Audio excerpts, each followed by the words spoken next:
Well, joining us to look at the election is TVC News senior researcher Cyril Abaku.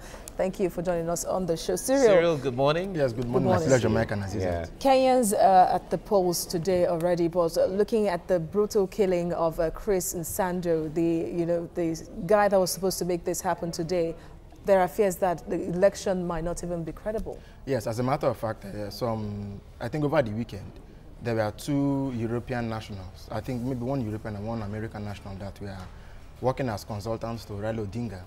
They were arrested from their homes and deported. Their laptops are seized and all of that.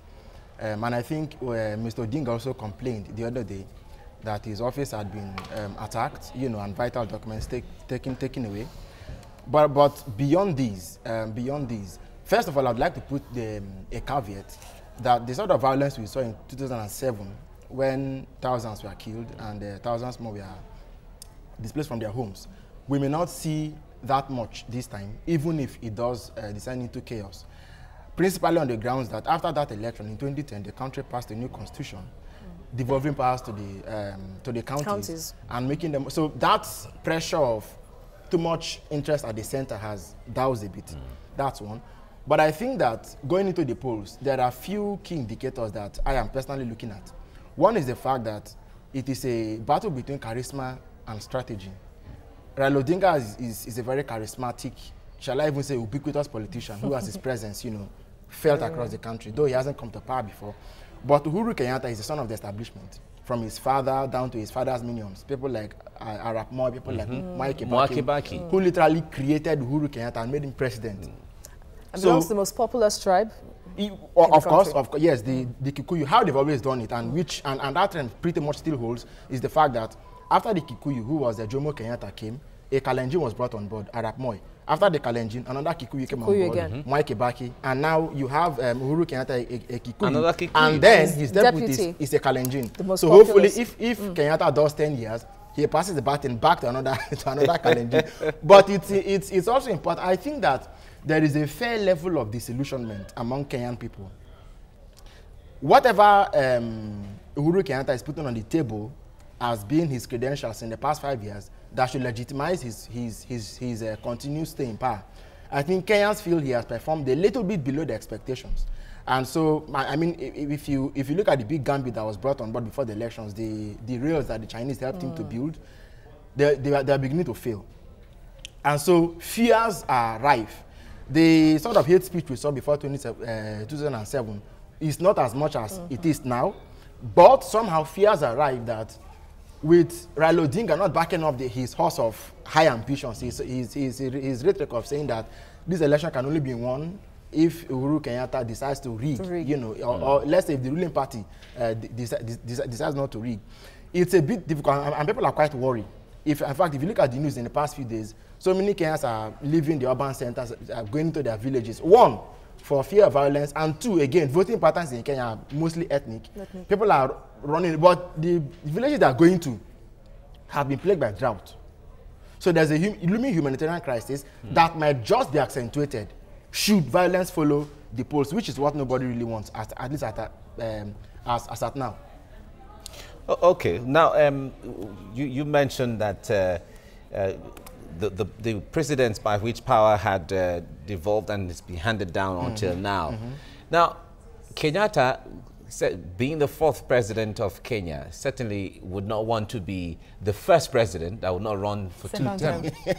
Yes, well, we saw his father Kenyatta. We saw Arap Moi. You talked about Mwai Kibaki and him. Do you think he's under pressure? There are two variances. Uhuru Kenyatta comes across as a well-educated, well-taught, a thoroughbred. What I would say is that it will be unprecedented, should it happen, that on account of he possibly losing the elections, he concedes defeat. Goodluck Jonathan fired the first salvo of such statesmanship in Africa. Or even John Mahama, in Ghana. And of course, these are Africa's democratic heavyweights. If Uhuru Kenyatta does the same thing, it might, it might just seal this new tradition in Africa that, look, democracy has come to stay. All right. But if before you continue, Solomon, let's quickly let's listen now to the incumbent president, of course, seeking re-election, Uhuru Kenyatta, and opposition Raila Odinga with regards to the Kenya election. Kuna haja yetu sisi tupigane ati kwa sababu ya siasa. Ya siasa. Tunaelewana wenzangu? Tupendane kama Wakenya. Jirani yako ndio ndugu ama dada yako. Sio pahali ametoka. Tupige kura zetu, turudi manyumbani, tuendelee kuishi vile tunavyoishi. Kwa sababu vile nimesema, bado kutakuwa Kenya baada ya uchaguzi. I have information that the Jubilee administration plans to switch off electronic voter identification devices in all their strongholds at 12 noon. This will then give way to pure manual voting and staffing of the ballot in the excuse that the systems have failed. This information was relayed by none other than the Inspector General of Police to a relative. Express our admiration for the efforts of the judicial branch of the government of Kenya that has done so much work over these months in order to resolve disputes and provide a legal process that can give confidence to the vote. All right, Cyril, Kenya is going to use computerized voting system, and a lot seems to be riding on it, because you heard what Raila Odinga said, that there is a plot to rig. And this voting system failed in 2013. If it fails right now again, what are the fears? Well, I think there is a big difference when you're outside seeking to get power and when you're inside seeking to continue power with the prospect of losing perhaps. But I think that making this sort of frontal allegations has its own consequences sometimes. In the last election in 2013, okay, the margin was very lean. With 50, I think Kenyatta got about 50.8, which was quite a which was a very lean margin. This year again, they are virtually neck and neck. So it doesn't. So somehow you look at it that, despite the issue of the populous ethnic group of Kenyatta, despite the issue, Kenyans are a bit more savvy when it comes to these issues, and they understand what is at stake. So somehow, with what we have seen happen in the past few days, the head of the information technology communication, the man whose name you mentioned earlier, Chris Sando, you know, whose office should ordinarily be instrumental in making sure that the electronic voting systems work, was tortured and killed.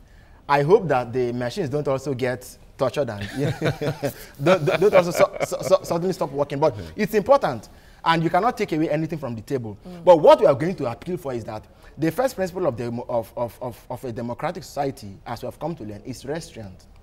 And restraint has to be self-imposed or self-administered. Let Kenyans at least apply some restraint, okay, and have some faith in the system. Because in the end, when lives are lost, when livelihoods, you know, flies through the window, when people begin to be displaced, I don't believe that Kenya has fully recovered from what happened 10 years ago. It takes a lot of time. 600,000 people that have been displaced again, and then you have the prospect of Al-Shabaab, of the Mombasa Republican Council, of the fact that if Kenya is destabilized, that the entire East African region is going to be in serious turmoil. And we know that Kenya's major foreign exchange earner is tourism. It took a major blow in 2007. 10 years, I mean, for economic recovery, to get national perception back on track. 10 years is even a very short time to achieve that. If they make the mistake of sinking into it again this time around, it's going to be very, very terrible for them. Yeah, you're talking about, because we're trying to manage time, talking about Al-Shabaab, they have threatened to disrupt the elections today.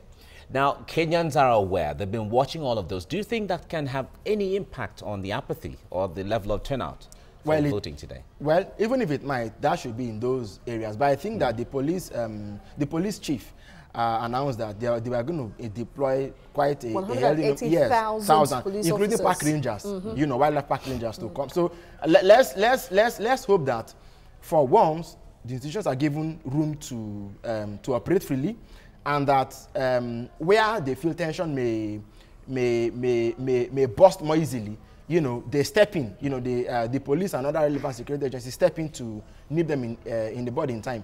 I believe they can pull through. If Kenyans are willing to pull through, I believe they can pull through. All right, now let's look at the opposition candidate who wants to get to power. He planned coup, a failed coup, you know, in 1982. Yeah. Raila Odinga, he wants to get to power at all costs. And now the question is, will it be a success story, really, like the president had it, and then that of Ghana, Nana Akufo-Addo, and President Muhammadu Buhari, who tried so many times, you know, to contest it, but eventually won. This is his 4th time, and he wants to become president of Kenya. So, 4th time lucky. Is it possible for him to get it? I'm not asking you to say he's going to win or not. I'm talking about the persistence of some political figures that they must get to power at all costs. And at 72. At 72. Yeah. An old man as well. So in the same age range as these two leaders. Apparently, I don't speak for him, but some might say perhaps it's his last chance. And again, you see, what I was going to say earlier, the fact that the battle between Uhuru Kenyatta and Raila Odinga is more or less the battle that was fought and perhaps unfinished between Jomo Kenyatta and his vice. Raila Odinga's father, Jaramogi Oginga Odinga. Yes, it will be. It will be a big victory for him and a big victory for democracy in Africa, because he has fought over the years. He's been at it for a long time, and he is quite popular. He's well known. I mean, I let him win if Kenyans still want him to win. But for me, I think that the battle is personal. If Odinga loses, okay, it is going to be a loss, not just for his national super alliance, but it will be a very opposition parties are behind very personal loss. All right, we look forward to Kenyans going out. At this time, they started trooping out to the polls already, and we look forward to a successful poll out there in the parts of, in the entire length and breadth of the country. And it seems the victory of the election, it won't even be about the winner of that election, but about how the losers will take it. The defeat. And then the peaceful transition from one administration to one dispensation to the other. So all we can say is best of luck to Kenya. Best of luck to Kenyans, anywhere they are in the world, not just in Kenya. Thank you very much, Cyril Abaku, for joining us this morning. My pleasure. Thank you.